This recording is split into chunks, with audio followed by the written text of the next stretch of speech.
Well, moving on to this past season, you take a look at the Woodland Warriors. You know, last week we were talking at the beginning of the year, if you said, hey, there's one team that's going to make it to state from this area, who's it going to be? I think the odds-on favorite would have been Woodland, and they make it to state, but a 15-14 loss.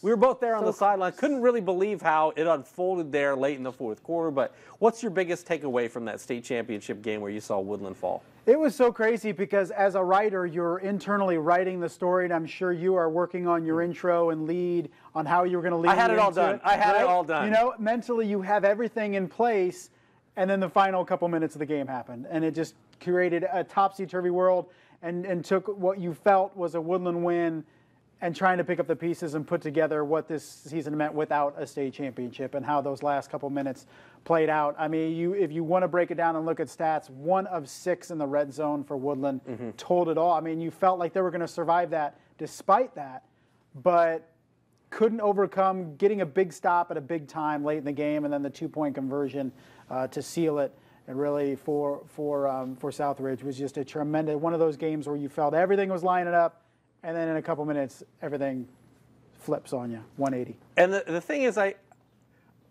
don't know that Woodland didn't play a better game. They just didn't win. I mean, that touchdown with 1:22 left and obviously the subsequent 2-point conversion. But right from the get-go, you got the feeling Woodland wasn't there just to play with this team. They were there to win. The play calling from Sherwood Haydock, the number of gambles that he took, with most of them paying off. I mean, you felt like, I don't know, if you didn't watch the last 2 minutes of that game, you'd say Woodland won. Yeah, first play from scrimmage, they go with the lateral and the wide receiver pass deep that's incomplete. They fake a punt on that first drive to pick up a first down. It just, obviously, Sherwood Haydock was going all out, and those kids were going all out. You just left too many opportunities on the table. And Southridge did too. They had several turnovers. They didn't convert. I mean, it combined, 16 fourth down attempts between those two teams in that game. So both teams left opportunities on the table. Unfortunately for Woodland, it was Southridge that made the plays in the closing minutes to pull it out. And one of the big stats was Jack Rhodes. He's been fantastic all year. He's Woodland's all-time leading rusher.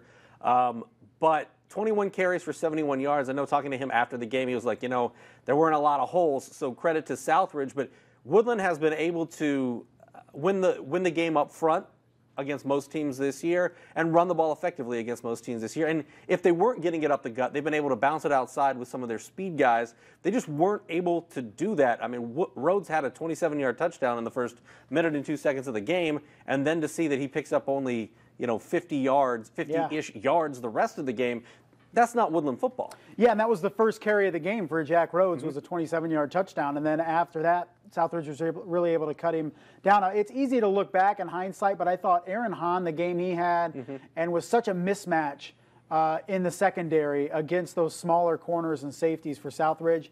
I felt like Woodland could have used him more and thrown more jump balls up to him. I think he finished 130-some yards. Yeah, 139. Receiving. Yeah, and was just so good at really winning the battles individually against the Southridge secondary. So I thought maybe looking back they could have attacked a little bit more with Aaron Hahn vertically, but it's so easy to question looking back, and particularly the way that those last couple minutes played out. What do you take away as the legacy of these seniors at Woodland? Because this is a class that we've known about for a while. You're talking about sophomores. They go up to Whiting and fall in semi-state 14-7 in the snow, and then obviously upset last year early in the second round of the playoffs by South Adams, but they were number 1 in the state at that point. Given where Woodland football has been the last 20 years, what's the legacy they leave even without a state title? Well, I mean, talking to Coach Sherwood Haydock earlier this year, at a couple different instances when they would lose games, and he would mention, man, people kind of mention it like they almost expect wins now. Like they forget what this program looked like even 7, 8, 9 years ago. 1-9, 1-9, 1-9. Right, and he's like, and now all of a sudden everybody expects wins every week. So that's how the bar has been raised under Coach Sherwood Haydock and this senior group that is now departing, is everybody expected wins on Friday nights out of the Woodland Warriors on the football field.